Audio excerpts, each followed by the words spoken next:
Hi everyone, welcome to all of you. आप सभी का मेरे यूट्यूब चैनल शिवा ज्ञान पाठशाला में स्वागत है। दोस्तों, आप सभी कैसे हैं? तो उम्मीद है कि आप सभी अच्छे होंगे और अपने एग्जाम की प्रिपरेशन अच्छे ढंग से कर रहे होंगे, क्योंकि एग्जाम आपके सर पे बिल्कुल आ चुका है दोस्तों। तो आप एकदम रेडी हो जाइए, ठीक है?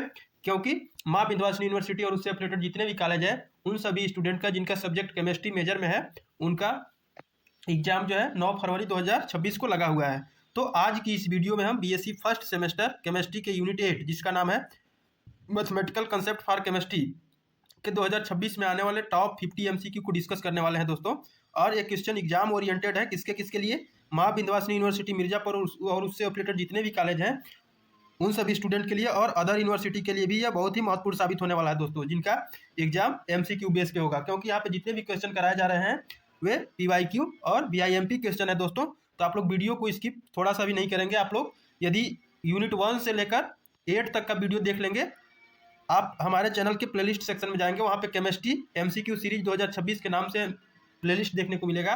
यदि आप एग्जाम से 2-3 घंटे पहले भी देखना शुरू करते हैं तो आप अच्छे से वीडियो को कंप्लीट कर सकते हैं, क्योंकि ज़्यादा लंबा वीडियो नहीं है। तो यदि अभी तक आपने हमारे चैनल शिवा ज्ञान पाठशाला को सब्सक्राइब नहीं किया है तो कृपया करके सब्सक्राइब करके बेल आइकन को प्रेस कर लें, ताकि इसी प्रकार का कोई भी इन्फॉर्मेटिव वीडियो अपलोड होने पर सबसे पहले उसकी सूचना आप तक पहुँच सके। तो चलिए, आपका बिना समय बर्बाद किए वीडियो को स्टार्ट करते हैं। Question number first, the value of log 10 1 is, यानी कि लॉग 10 1 का मान है कितना है? 0 है, 1 है, -1 है या इनफाइनाइट है, यानी कि अनंत है। तो दोस्तों, इसका राइट ऑप्शन हो जाएगा ऑप्शन, इसमें ए बिल्कुल करेक्ट होगा, 0 होगा, ठीक है? यानी कि लॉग 10 1 का जो मान है वो कितना होता है? लॉग 10 1 का अर्थ है 10 की किस घात पर 1 मिलेगा, ठीक है? यानी कि 10 की किस घात पर 1 मिलेगा, क्योंकि जो 10 अंश जो होता है, यानी कि 10 अंश इक्वल टू 1 होता है, इसलिए लॉग 10 1 इक्वल टू कितना हो जाएगा? 0 हो जाएगा, ठीक है दोस्तों? अगला question, question number 2, log A B is equal to, यानी कि लॉग ए बी बराबर होता है log A plus log B, log A minus log B, log A into log B, या log A divide log B. तो इसमें right option हो जाएगा दोस्तों ऑप्शन ए, बिल्कुल इसमें करेक्ट होगा, log A plus log B. यह लघु कारक का गुणन नियम है। कौन सा नियम है दोस्तों? गुणन नियम, ठीक है? यानी कि जब दो संख्या आपस में गुणा हो तो उनका लॉग जोड़ दिया जाता है। यानी कि लॉग ए बी जो है, जैसे लॉग ए बी को क्या करते हैं? Log A plus log B, ठीक है? यह नियम पीएच, इक्विलिब्रियम, कांस्टेंट आदि में बहुत उपयोगी होते हैं दोस्तों, ठीक है? Next question, question number 3। दोस्तों, जो लोग थ्योरी का क्लास किए होंगे उनको तो बहुत ही अच्छे से समझ में आ रहा होगा, क्योंकि ये लास्ट वाला जो यूनिट है थोड़ा सा टफेस्ट है, क्योंकि मैथमेटिकल है। बायोलॉजी वालों के लिए तो और भी थोड़ा सा टफेस्ट है, ठीक है? तो आप लोग थोड़ा सा ध्यान देंगे, 2 से 3 बार वीडियो को देख लेंगे तो आपका एग्जाम अच्छा हो सकेगा। कारण log A divide B is equal to log A बट्टा बी बराबर होता है log A plus log B, log A minus log B, log A B, या log B minus log A. तो इसका राइट ऑप्शन हो जाएगा ऑप्शन बी, बिल्कुल करेक्ट होगा दोस्तों, log A minus log B. यह भी एक लघु गुणक का भाग नियम है। ऊपर वाला क्या था दोस्तों? गुणन नियम था, और ये वाला भाग नियम है। जब ए को बी से भाग दिया जाए तो लॉग में घटा हो जाता है। जैसे कैसे होता है दोस्तों, देख सकते हैं आप लोग, log log A divide B इतना होता है, तो क्या हो जाता है? Log A minus log B हो जाता है, ठीक है दोस्तों? नेक्स्ट क्वेश्चन, क्वेश्चन नंबर 4 कह रहा है कि log A square N is equal to log A N बराबर होता है, किसके बराबर होता है? एन लॉग ए के, लॉग एन प्लस लॉग ए के, लॉग ए डिवाइड एन के, या लॉग ए लॉग एन के, ठीक है? तो दोस्तों, इसमें से आपका जो राइट ऑप्शन हो जाएगा ऑप्शन ए, बिल्कुल करेक्ट होगा दोस्तों, एन लॉग ए, ठीक है? यानी कि इसे पावर रूल ऑफ लॉगरिथम कहते हैं। क्या कहते हैं इसे? पावर रूल ऑफ लॉगरिथम कहते हैं। जब किसी संख्या की पावर हो तो पावर आगे चलकर लॉग से मल्टीप्लाई हो जाती है, ठीक है? जैसे में दोस्तों, log A square N equal to N log A. ठीक है, नेक्स्ट क्वेश्चन, क्वेश्चन नंबर 5 कह रहा है pH scale is based on, pH scale आधारित है लीनियर स्केल, लॉगरिथमिक स्केल या एक्सपोनेंशियल स्केल या क्वाड्रेटिक स्केल। तो इसमें से राइट ऑप्शन हो जाएगा ऑप्शन बी, यानी कि लघुगणकीय पैमाना। ठीक है, पीएच स्केल हाइड्रोजन आयन की सांद्रता पर आधारित होती है। पीएच होता है, पीएच इक्वल टू क्या होता है, माइनस लॉग एच प्लस। ठीक है दोस्तों, क्योंकि यहाँ लॉग का प्रयोग है इसलिए पीएच स्केल लघुगणकीय पैमाना है। नेक्स्ट क्वेश्चन, क्वेश्चन नंबर 6 करा equation of a straight line is, सरल रेखा का समीकरण है y equal to M X plus C, Y equal to A X square, Y equal to X cube या Y equal to log X. तो इसमें से राइट ऑप्शन हो जाएगा ऑप्शन ए, बिल्कुल करेक्ट होगा दोस्तों, y equal to M X plus सी।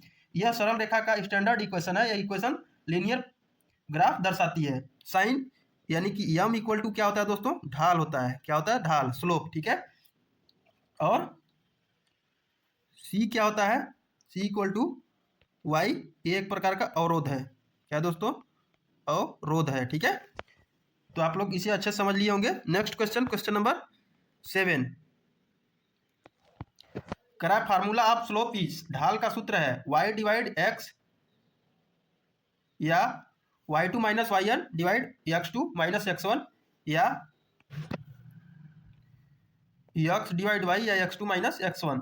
तो इसमें से आपका जो राइट ऑप्शन हो जाएगा ऑप्शन बी, बिल्कुल करेक्ट होगा दोस्तों, y2 minus Y N divide x2 minus x1। ठीक है, स्लोप दो बिंदुओं के बीच y के परिवर्तन और x के परिवर्तन का अनुपात है। यह बताता है कि y x के साथ कितनी तेजी से बदलता है। ठीक है दोस्तों, नेक्स्ट क्वेश्चन, क्वेश्चन नंबर 8 कह रहा slope of A horizontal line is, क्षैतिज रेखा की ढाल होती है 1 माइनस 1 0 या इनफाइनाइट। तो दोस्तों इसमें से राइट ऑप्शन हो जाएगा ऑप्शन सी, बिल्कुल करेक्ट होगा दोस्तों, शून्य। हॉरिजॉन्टल लाइन में y का मान कांस्टेंट रहता है, y में कोई परिवर्तन नहीं होता है, इसलिए स्लोप इक्वल टू क्या होता है, 0 होता है। ठीक है, क्वेश्चन नंबर 9 कह रहा है कि slope of A vertical line is, लंबवत रेखा की ढाल होती है 0 होती है, 1 होती है, ऋण 1 होती है या अनंत होती है। तो इसका राइट ऑप्शन हो जाएगा ऑप्शन डी, इनफाइनाइट, अनंत होती है। वर्टिकल लाइन में x कांस्टेंट होता है और डेल्टा x इक्वल टू 0 होने से स्लोप अनंत हो जाता है, यानी कि इनफाइनाइट हो जाता है। ठीक है दोस्तों, नेक्स्ट क्वेश्चन, क्वेश्चन नंबर 10 कह रहा है कि स्लोप रिप्रेजेंट्स, यानी कि ढाल दर्शाती है, क्या दर्शाती है, एरिया दर्शाती है, रेट ऑफ चेंज, वॉल्यूम या डेंसिटी। तो इसमें से राइट ऑप्शन हो जाएगा option A, B, rate of change दर्शाती है। स्लोप जो है रेट ऑफ चेंज दर्शाती है। ठीक है, स्लोप यह बताता है कि वेरिएबल दूसरे के रिस्पेक्ट में कितनी तेजी से बदल रहा है। केमिस्ट्री में रेट, ग्राफ्स और काइनेटिक्स में इसका उपयोग बहुत ज्यादा होता है दोस्तों। ठीक है, नेक्स्ट क्वेश्चन, क्वेश्चन नंबर 11 कह रहा है D upon D X X square N is, यानी कि D D X X N होगा, क्या होगा, एन एक्स एन माइनस 1 या एक्स एन या एक्स। तो इसमें से राइट ऑप्शन हो जाएगा दोस्तों ऑप्शन ए, बिल्कुल इसमें करेक्ट होगा। ठीक है, यानी कि यह पावर रूल ऑफ डिफरेंशिएशन है। क्या है, यह पावर रूल ऑफ डिफरेंशिएशन है, एक टाइप का, घात नीचे आती है और पावर 1 से घट जाता है। ठीक है, ये जो डी अपॉन डी एक्स है, ये क्या बताता है, अवकलज का चिन्ह है। किसका है, अवकलज का ये चिन्ह है। ठीक है, अवकलज का ये चिन्ह है, डी अपॉन डी एक्स या डी अपॉन डी एक्स। ठीक है, क्वेश्चन नंबर 12 करें derivative of E x is, यानी कि ई के घात एक्स का अवकलज है ई एक्स एक्स ई एक्स या लॉग एक्स या 1। तो इसमें से राइट ऑप्शन हो जाएगा दोस्तों ऑप्शन ए, बिल्कुल इसमें करेक्ट होगा, ई स्क्वायर एक्स। ठीक है, ई स्क्वायर एक्स जो है डेरिवेटिव स्वयं ई एक्स ही होता है। यह कैलकुलस का सबसे महत्वपूर्ण परिणाम होता है दोस्तों। ठीक है, नेक्स्ट क्वेश्चन, क्वेश्चन नंबर 13 करें derivative of sine x is, यानी कि साइन एक्स का अवकलज है cos x minus cos x, sine x या माइनस साइन एक्स। तो इसमें से राइट ऑप्शन हो जाएगा ऑप्शन बी, हाँ सॉरी, इसमें ऑप्शन आप हो जाएगा ए, बिल्कुल करेक्ट होगा, कॉस एक्स। साइन एक्स का अवकलज कॉस एक्स होता है। यह ट्रिग्नोमेट्रिक डिफरेंशिएशन का बेसिक रूल है दोस्तों। ठीक है, क्वेश्चन नंबर 14 करें derivative of log x is, यानी कि लॉग एक्स का अवकलज है x 1 upon x log x या ई एक्स। तो इसमें से राइट ऑप्शन हो जाएगा ऑप्शन बी, 1 अपॉन एक्स। यह रिएक्शन रेट और एरर एनालिसिस में बहुत ही यूजफुल होता है दोस्तों। ठीक है, नेक्स्ट क्वेश्चन, क्वेश्चन नंबर 15 कह रहा है differentiation is use to find, अवकलन का उपयोग किया जाता है एरिया में, रेट में, प्रोबेबिलिटी में या फैक्टोरियल में। तो इसका राइट ऑप्शन हो जाएगा ऑप्शन बी यानी कि रेट में। डिफरेंशिएशन का यूज परिवर्तन की दर निकालने में होता है, केमिस्ट्री में रिएक्शन रेट, डीके रेट आदि। ठीक है, next question, question number 16, maxima and minima are found using, अधिकतम और न्यूनतम ज्ञात किए जाते हैं इंटीग्रेशन से, डिफरेंशिएशन से, लॉगरिथम से या प्रोबेबिलिटी से। तो इसमें से राइट ऑप्शन हो जाएगा ऑप्शन बी डिफरेंशिएशन। ठीक है, मैक्सिमा और मिनिमा निकालने के लिए पहले डेरिवेटिव लिया जाता है। ठीक है दोस्तों, क्वेश्चन नंबर 17, एट मैक्सिमा और मिनिमा फर्स्ट डेरिवेटिव इज, अधिकतम और न्यूनतम पर प्रथम अवकलज होता है जीरो, इनफाइनाइट, कांस्टेंट या नेगेटिव। तो इसमें से राइट ऑप्शन हो जाएगा ऑप्शन ए बिल्कुल करेक्ट होगा, जीरो। अधिकतम और न्यूनतम बिंदु पर स्लोप जीरो होता है, इसलिए फर्स्ट डेरिवेटिव जीरो होता है। ठीक है दोस्तों, यहाँ पे जितना भी क्वेश्चन कराया जा रहा है आपके लिए बहुत ही महत्वपूर्ण साबित होने वाला है दोस्तों। यदि अभी तक भी आपने कुछ नहीं पढ़ा, आपका एग्जाम 2 बजे से है, यदि आप सुबह 7-8 बजे भी देखना शुरू करते हैं तो 2 से 3 बार टोटल 8 वीडियो पढ़ा हुआ है 1 यूनिट से यूनिट 8 तक। तो यदि आप अच्छे से देख लेते हैं और समझ लेते हैं तो आपका एग्जाम में बहुत अच्छा स्कोर हो सकेगा दोस्तों। ठीक है, नेक्स्ट क्वेश्चन, क्वेश्चन नंबर 18 कह रहा है for maxima second derivative should be, यानी कि न्यूनतम के लिए द्वितीय अवकलज होता है पॉजिटिव, नेगेटिव, जीरो या इनफाइनाइट। तो दोस्तों इसमें से आपका जो राइट ऑप्शन हो जाएगा ऑप्शन ए बिल्कुल करेक्ट होगा दोस्तों, पॉजिटिव। क्या होगा? Positive. Second derivative positive, curve ऊपर की ओर खुलती है मिनिमा। ठीक है, नेक्स्ट क्वेश्चन, क्वेश्चन नंबर 19 कह रहा है for maxima second derivative should be, अधिकतम के लिए द्वितीय का अवकलज होता है पॉजिटिव, नेगेटिव, जीरो या इनफाइनाइट। तो इसका राइट ऑप्शन हो जाएगा ऑप्शन बी यानी कि negative. Second derivative negative, curve जो है नीचे की ओर खुलती है जिसे मैक्सिमा कहा जाता है। ठीक है, question number 20, maxima minima is useful in chemistry for, रसायन विज्ञान में अधिकतम न्यूनतम उपयोगी है, किसके लिए उपयोगी है? Optimisation of field, colour change या टिट्रेशन या फिल्ट्रेशन। तो इसमें से राइट ऑप्शन हो जाएगा ऑप्शन ए बिल्कुल इसमें करेक्ट माना जाएगा दोस्तों। केमिस्ट्री में रिएक्शन में मैक्सिमा प्रोडक्ट यानी कि अधिकतम उपज प्राप्त करना बहुत इंपॉर्टेंट होता है। मैक्सिमा जो होता है मिनिमा की सहायता से हम पता लगाते हैं कि किस कंडीशन जैसे टेम्परेचर, प्रेशर, कंसंट्रेशन पर यील्ड सबसे ज़्यादा या सबसे कम होगी। इसलिए रिएक्शन ऑप्टिमाइजेशन में मैक्सिमा और मिनिमा का प्रयोग बहुत ज़्यादा किया जाता है दोस्तों। क्वेश्चन नंबर 21 कह रहा है symbol of partial differentiation is, यानी कि आंशिक अवकलज का चिन्ह है, डी है, डेल्टा है, आंशिक है या समाकलन है। ठीक है, तो इसमें से राइट ऑप्शन हो जाएगा दोस्तों ऑप्शन सी, जिसको आंशिक अवकलन का चिन्ह कहा जाता है। एक प्रकार का आंशिक अवकलन का चिन्ह है दोस्तों। ठीक है, आंशिक अवकलन में क्या कहते हैं, इसे डेल कहा जाता है। इस प्रकार से जो बना हुआ है दोस्तों इसको डेल कहा जाता है। क्या कहा जाता है? डेल। डेल चिन्ह का प्रयोग किया जाता है जब किसी फंक्शन में एक से अधिक वेरिएबल्स हो, तब किसी एक वेरिएबल के रिस्पेक्ट में डिफरेंशिएशन करने के लिए ये किसका उपयोग करते हैं? डेल का उपयोग करते हैं। ठीक है, नेक्स्ट क्वेश्चन, क्वेश्चन नंबर 22। ठीक है, 22 कह रहा है, क्या कह रहा है? Del Z upon del X का अर्थ है ZWR/TY या ZWR/T X keeping Y constant, X WR/TZ या YWR/T एक्स। तो इसमें से राइट ऑप्शन हो जाएगा दोस्तों ऑप्शन बी बिल्कुल करेक्ट होगा दोस्तों। कौन सा? बी। ठीक है, यानी कि delta Z upon delta x का अर्थ है वाई को स्थिर मानकर एक्स के रिस्पेक्ट में जेड का अवकलन करना। ठीक है, यह थर्मोडाइनामिक्स और फिजिकल केमिस्ट्री में बहुत अधिक प्रयोग होता है दोस्तों।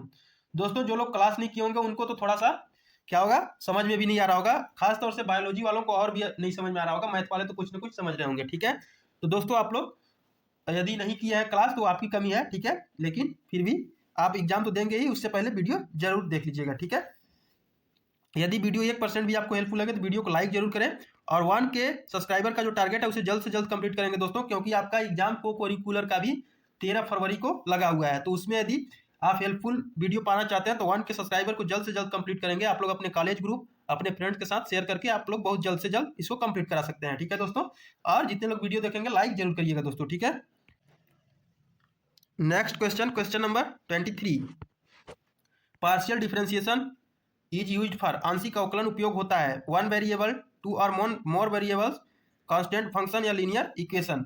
तो दोस्तों इसमें से आपका जो राइट ऑप्शन हो जाएगा ऑप्शन बी बिल्कुल करेक्ट होगा दोस्तों, टू और मोर वेरिएबल्स, यानी कि पार्शियल डिफरेंशिएशन का प्रयोग तब किया जाता है जब किसी फंक्शन में दो या दो से अधिक वेरिएबल हो। उदाहरण के लिए z equal to F X Y, ठीक है, इसमें दो वेरिएबल हैं, ठीक है, यह साधारण डिफरेंशिएशन से अलग होता है। Next question, question number 24, if z equal to X square Y then delta Z upon delta, या डेल इसको बोलते हैं, डेल्टा नहीं बोलते हैं, सॉरी, डेल एक्स इज, यानी कि यदि Z equal to X square Y तो del Z upon Z X होगा, 2x वाई होगा, एक्स स्क्वायर होगा, 2x होगा या वाई होगा। तो इसका राइट ऑप्शन हो जाएगा ऑप्शन ए बिल्कुल करेक्ट होगा दोस्तों, 2x वाई, यानी कि जेड इक्वल टू क्या हो जाएगा दोस्तों, Z equal to 2x square Y, ठीक है। यहाँ y को कांस्टेंट मानकर x के रिस्पेक्ट में डिफरेंशिएशन किया जाता है, तो x का यानी कि x स्क्वायर का डेरिवेटिव क्या हो जाता है, 2x हो जाता है। तो इसका आंसर क्या आ जाएगा, 2xy, ठीक है दोस्तों। यह पार्शियल डिफरेंशिएशन का स्टैंडर्ड एग्जांपल है, ठीक है। Next question, question number 25।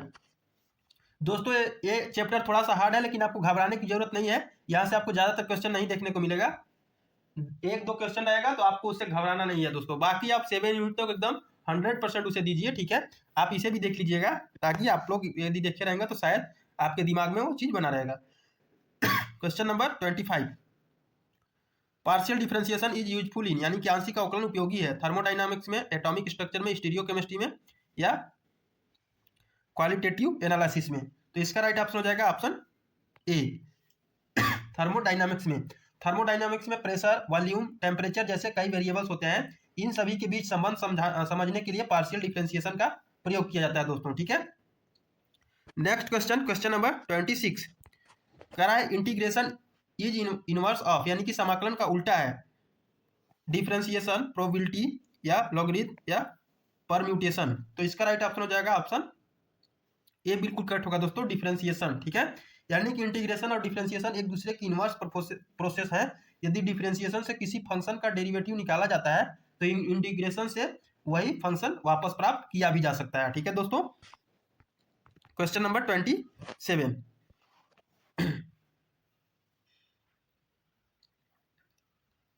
समाकलन X N D X is equal to, यानी कि समाकलन एक्स एन डी एक्स बराबर होता है, किसके बराबर होता है, X N plus one upon N plus one plus C N X power N, X power N या लॉग एक्स। तो इसका राइट ऑप्शन हो जाएगा दोस्तों ऑप्शन ए बिल्कुल इसमें करेक्ट होगा, यानी कि यह इंटीग्रेशन का पावर रूल है। कौन सा रूल है दोस्तों, इंटीग्रेशन का पावर रूल है। घात में एक जोड़कर नई घात से भाग दिया जाता है और अंत में कांस्टेंट सी जोड़ दिया जाता है, ठीक है। और ये जो ऐसे करके चिन्ह बना गया है इसको समाकलन का चिन्ह बोलते हैं, और जो सी है वो समाकलन स्थिरांक है दोस्तों, ठीक है। Next question, question number 28, integration constant is denoted by, यानी कि समाकलन स्थिरांक दर्शाया जाता है, किससे दर्शाया जाता है, के से, सी से, डी से या ए से। तो इसको सी से दर्शाया जाता है। अभी तुरंत ऊपर बताया गया दोस्तों उस क्वेश्चन में, इंटीग्रेशन करते समय डेरिवेटिव लेने पर कांस्टेंट हट जाता है, इसलिए इंटीग्रेशन में एक नया कांस्टेंट जोड़ा जाता है जिससे कांस्टेंट ऑफ इंटीग्रेशन सी कहा जाता है, ठीक है। क्वेश्चन नंबर 29, कह रहा area under curve is found by, यानी कि वक्र के नीचे का क्षेत्रफल निकाला जाता है डिफरेंशिएशन, इंटीग्रेशन, प्रोबेबिलिटी या फैक्टोरियल। तो इसमें से राइट ऑप्शन हो जाएगा दोस्तों, इसमें से आपका जो राइट ऑप्शन हो जाएगा ऑप्शन बी, इंटीग्रेशन। क्या होगा दोस्तों, इंटीग्रेशन। किसी ग्राफ और एक्स एक्सिस के बीच का क्षेत्रफल निकालने के लिए इंटीग्रेशन का प्रयोग किया जाता है। केमिस्ट्री में कैलिब्रेशन, कर्व और वर्क कैलकुलेशन में इसका बहुत यूज होता है। नेक्स्ट क्वेश्चन, क्वेश्चन नंबर 30, कह रहा है समाकलन E X D X is equal to, यानी कि समाकलन ई एक्स डी एक्स बराबर होता है किसके बराबर, ई अपॉन एक्स, नहीं, ई पावर एक्स प्लस सी एक्स ई पावर एक्स लॉग एक्स या 1। तो इसमें से राइट ऑप्शन हो जाएगा दोस्तों option A, E power x का इंटीग्रेशन ई पावर एन ही होता है, एक्स ही होता है। यह एक्सपोनेंशियल फंक्शन की विशेष प्रॉपर्टी है जिसका उपयोग केमिकल काइनेटिक्स में किया जाता है। क्वेश्चन नंबर 31, क्या कह रहा है दोस्तों,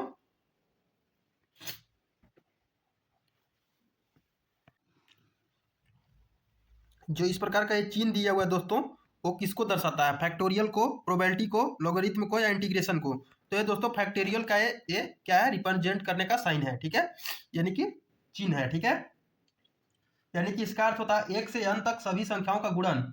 उदाहरण के लिए जैसे 4 कर दिए और इस प्रकार से चिन्ह लगा दिए, ठीक है, तो क्या होगा? Equal to 4 into 3 into 2 into 1, यानी कि इसके पीछे की जितनी भी संख्या है उसका क्या? गुणा करना, ठीक है। 4 12 दूनी 24 हो, 24 से कम 24, ठीक है, तो 24 इसका आंसर आएगा, ठीक है दोस्तों। परम्यूटेशन और कंबाइनेशन में फैक्टोरियल बहुत इंपॉर्टेंट होता है। Next question, question number 32। ये देखिए अभी तुरंत आ गया वही वाला, ठीक है। कह रहे वैल्यू ऑफ जीरो इज, यानी कि जीरो और ये साइन जो दिया है उसका मान है 0 है, 1 है, ऋण 1 है या अनंत है।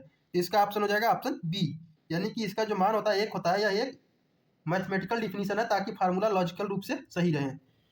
क्वेश्चन नंबर 33 कह रहा है permutation is related to, permutation संबंधित है अरेंजमेंट से, सिलेक्शन से, प्रोबेबिलिटी से, इंटीग्रेशन से। तो इसमें आपका जो राइट ऑप्शन हो जाएगा ऑप्शन ए, अरेंजमेंट से, ठीक है। परम्यूटेशन में वस्तुओं का क्रम महत्वपूर्ण होता है, यदि क्रम बदल जाए तो नया परम्यूटेशन बनता है। क्वेश्चन नंबर 34 करा combination is related to, combination संबंधित है सिलेक्शन से, अरेंजमेंट से, डिफरेंशिएशन से, लोगरिथम से। तो इसका राइट ऑप्शन हो जाएगा ऑप्शन ए, सिलेक्शन से, ठीक है। कंबाइनेशन में केवल चयन महत्वपूर्ण होता है, क्रम का कोई महत्व नहीं होता, इसी कारण कंबाइनेशन परम्यूटेशन से अलग है दोस्तों, ठीक है। क्वेश्चन नंबर 35 करें formula of NCR is, NCR का सूत्र है, ठीक है।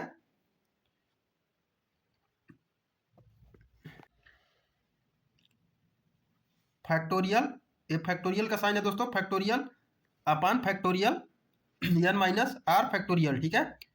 Factorial upon factorial R, factorial R upon factorial N या एन पी आर। तो इसका राइट ऑप्शन ए बिल्कुल हो जाएगा, यानी कि यह कॉम्बिनेशन ऑफ स्टैंडर्ड फार्मूला है। इसका उपयोग तब होता है जब आर वस्तुओं को एन में से चुना जाए और क्रम महत्वपूर्ण न हो, ठीक है दोस्तों। Question number 36 probability value lies between, यानी कि प्रायिकता का मान होता है -1 से +1, 0 से 1, 1 से 10 या इनफाइनाइट से प्लस इनफाइनाइट, यानी कि माइनस इनफाइनाइट से प्लस इनफाइनाइट, ठीक है। तो इसका राइट ऑप्शन हो जाएगा ऑप्शन बी, 0 से 1। प्रोबेबिलिटी का मान कभी 0 से कम या 1 से अधिक नहीं हो सकता। 0 असंभव घटना है और 1 निश्चित घटना है, ठीक है दोस्तों। Question number 37 probability of share events, निश्चित घटना की प्रायिकता है 0 है, 1 है, आधा है, ऋण 1 है। इसका राइट ऑप्शन हो जाएगा ऑप्शन बी बिल्कुल करेक्ट होगा। जो घटना हमेशा घटित होती है उसको प्रोबेबिलिटी 1 होती है, इसे शेयर इवेंट कहते हैं, यानी कि निश्चित घटना। Question number 38 probability of impossible event is, यानी कि असंभव घटना की प्रायिकता है 0 है, 1 है, आधा है, ऋण 1 है। तो इसमें से राइट ऑप्शन हो जाएगा ऑप्शन ए। जो घटना कभी नहीं हो सकती उसको प्रोबेबिलिटी 0 होती है, इसे इम्पॉसिबल इवेंट भी कहते हैं, ठीक है। क्वेश्चन नंबर 39 कह रहा है फार्मूला ऑफ प्रोबेबिलिटी इज, यानी कि प्रायिकता का सूत्र है फेवरेबल आउटकम्स या टोटल अपॉन फेवरेबल एनसीआर या एनपीआर। तो इसका राइट ऑप्शन हो जाएगा ऑप्शन ए बिल्कुल करेक्ट होगा दोस्तों, अनुकूल परिणाम बटे कुल परिणाम, ठीक है। प्रोबेबिलिटी निकालने का बेसिक फार्मूला यही है, अनुकूल परिणामों की संख्या को कुल संभावित परिणामों से उसको क्या कहता है, भाग दिया जाता है दोस्तों। Question number 40 tossing a coin is example of, सिक्का उछालना किसका उदाहरण है? Random experiment, certain event, impossible event या केमिकल रिएक्शन। तो इसका राइट ऑप्शन हो जाएगा option A, random experiment. Coin toss में परिणाम पहले से निश्चित नहीं होता, इसलिए इसे रैंडम एक्सपेरिमेंट के नाम से जाना जाता है। Question number 41 logarithm is mainly used in chemistry for, लघु गुणक का उपयोग रसायन में होता है पीएच कैलकुलेशन के लिए, फिल्ट्रेशन के लिए, क्रिस्टलाइजेशन के लिए, डिस्टिलेशन के लिए। तो इसमें राइट ऑप्शन हो जाएगा ऑप्शन ए, पीएच कैलकुलेशन के लिए। पीएच की गणना लॉगरिथम पर आधारित होती है, इसलिए केमिस्ट्री में लॉगरिथम का सबसे बड़ा पीएच कैलकुलेशन में होता है, ठीक है दोस्तों। Next question, question number 42 linear graph is plotted between, रैखिक ग्राफ खींचा जाता है कैसे खींचा जाता है? आश्रित व स्वतंत्र चर, दो स्थिरांक या दो समीकरण या दो अभिक्रियाएं। तो इसमें राइट ऑप्शन हो जाएगा ऑप्शन ए बिल्कुल करेक्ट होगा दोस्तों, आश्रित व स्वतंत्र चर, ठीक है। लीनियर ग्राफ हमेशा इंडिपेंडेंट वेरिएबल और डिपेंडेंट वेरिएबल के बीच बनाया जाता है।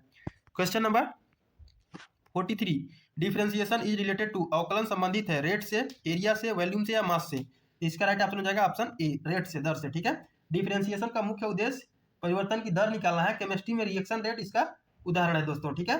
क्वेश्चन नंबर 44 करा इंटीग्रेशन हेल्प्स इन कैलकुलेटिंग, यानी कि समाकलन सहायक है एरिया में, रेट में, पीएच में या प्रोबेबिलिटी में। इसका राइट ऑप्शन हो जाएगा ऑप्शन ए, यानी कि इंटीग्रेशन का उपयोग एरिया निकालने के लिए किया जाता है, विशेषकर ग्राफ के नीचे का क्षेत्रफल, ठीक है। क्वेश्चन नंबर 45 करा partial differentiation is mainly used in, आंशिक अवकलन मुख्यतः उपयोगी होता है थर्मोडायनामिक्स में, इलेक्ट्रोकेमिस्ट्री में, न्यूक्लियर केमिस्ट्री में या ऑर्गेनिक केमिस्ट्री में। इसका राइट ऑप्शन हो जाएगा ऑप्शन ए, थर्मोडायनामिक्स में। थर्मोडायनामिक्स में कई वेरिएबल्स होने के कारण पार्शियल डिफरेंशिएशन का सबसे अधिक यूज होता है दोस्तों, ठीक है। क्वेश्चन नंबर 46 करा factorial is denoted by, factorial दर्शाया जाता है कौन साइन से, इससे या इससे या इससे या इससे। तो इसका राइट ऑप्शन हो जाएगा इसका ऑप्शन ए, फैक्टोरियल से, ठीक है। फैक्टोरियल का साइन यही ना होता है दोस्तों, कई बार वीडियो में पीछे भी बताया जा चुका है, ठीक है। यह परम्यूटेशन और कंबाइनेशन में उपयोग होता है। Question number 47 कंबाइनेशन does not depend on, कंबाइनेशन निर्भर नहीं करता ऑर्डर पे, सिलेक्शन पे, नंबर ऑफ आइटम से, ग्रुप साइज पे। तो इसका राइट ऑप्शन हो जाएगा ऑर्डर पे निर्भर नहीं करता है, ठीक है। कंबाइनेशन में क्रम का कोई महत्व नहीं होता है, इसलिए परम्यूटेशन से बिल्कुल अलग है। Question number 48 permutation depends on, यानी कि परम्यूटेशन निर्भर करता है ऑर्डर पे, सिलेक्शन पे, प्रोबेबिलिटी पे, इंटीग्रेशन पे। इसका राइट ऑप्शन हो जाएगा ऑप्शन ए, ऑर्डर पे, ठीक है। परम्यूटेशन में वस्तुओं का क्रम महत्वपूर्ण होता है, इसलिए परम्यूटेशन ऑर्डर पर ये निर्भर करता है, ठीक है। Question number 49 probability is a branch of, प्रायिकता किसकी शाखा है, मैथमेटिक्स की, केमिस्ट्री की, फिजिक्स की या बायोलॉजी की। इसकी राइट ऑप्शन हो जाएगी ऑप्शन ए, मैथमेटिक्स की, ठीक है। प्रोबेबिलिटी गणित की एक शाखा है जिसका उपयोग केमिस्ट्री, फिजिक्स और बायोलॉजी में भी किया जाता है दोस्तों। नेक्स्ट क्वेश्चन, क्वेश्चन नंबर 50 और इस क्वेश्चन का और बीएससी फर्स्ट सेमेस्टर वालों के लिए अंतिम क्वेश्चन है। Mathematical concept are used in chemistry to, रसायन में गणित या अवधारणा में उपयोग होता है मात्रात्मक विश्लेषण के लिए, गुणात्मक विश्लेषण के लिए, यौगिकों का नामकरण के लिए, रंग का पहचान के लिए। तो इसका राइट ऑप्शन हो जाएगा ऑप्शन ए, मात्रात्मक विश्लेषण के लिए मैथमेटिकल कंसेप्ट का यूज होता है किसमें, केमिस्ट्री में। तो दोस्तों ये रहा आपका यूनिट 8 का 50 मोस्ट इंपॉर्टेंट एमसीक्यू का डिस्कशन रहा दोस्तों। यदि आपको वीडियो हेल्पफुल लगे तो वीडियो को लाइक जरूर करिएगा, अपने दोस्तों को साथ शेयर करिएगा, और 1K का जो टारगेट का सब्सक्राइब का है उसे आप लोग जल्द से जल्द कंप्लीट करेंगे ताकि आपको को करिकुलर के एग्जाम में अच्छा रिस्पॉन्स मिल सके, ठीक है। अच्छा कंटेंट डिलीवर कराया जा सके, ठीक है। यदि अभी तक आपने शिवा ज्ञान पाठशाला चैनल को सब्सक्राइब नहीं किया है तो कृपया करके सब्सक्राइब करके बेल आइकन को प्रेस कर लीजिए ताकि कोई भी अपडेट का वीडियो अपलोड होने पे सबसे पहले उसकी सूचना आप तक पहुंच सके, ठीक है दोस्तों। तो चलिए अगले वीडियो में अगले टॉपिक के साथ मिलते हैं। और माँ विंध्यवासिनी यूनिवर्सिटी मिर्जापुर और उससे अपडेटेड कॉलेज के जितने भी स्टूडेंट का 9 फरवरी को एग्जाम है उनके लिए ऑल द बेस्ट स्टूडेंट, ठीक है। आप लोग अपने एग्जाम में अच्छा स्कोर कर सकें। तो चलिए आज के लिए इतना ही, अगले वीडियो में अगले टॉपिक के साथ मिलते हैं, तब तक के लिए थैंक यू।